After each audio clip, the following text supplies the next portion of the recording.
Spoštovane in spoštovani, lahko mi verjamete, da mi dogodki na Bližnjem vzhodu nemalokrat kradejo spanec ponoči. Kaj lahko naredi ena majhna država? Kaj lahko naredi Evropska unija? Včasih imamo občutek, da nič ali premalo. Ja, več je v rokah ene velesile, ampak dajmo si naliti čistega vina.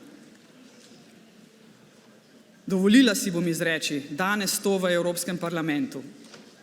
Na Zahodnem bregu gledamo genocid. Gledamo ga in smo tiho.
Hvala lepa.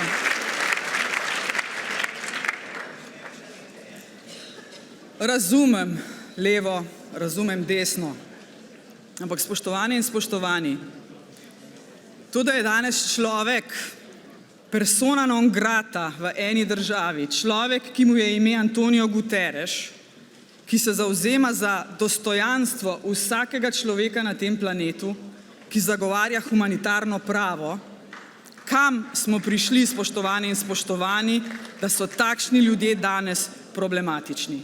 To, oprostite, sprejmem zelo težko. Nehumano.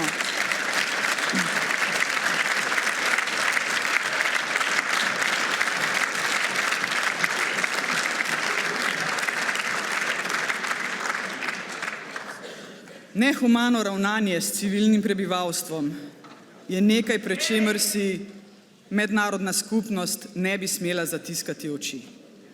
Humanitarno pravo, humanost, dobrota v vsakemu človeku je nekaj, v kar sama iskreno verjamem in nikoli ne bom nehala verjeti.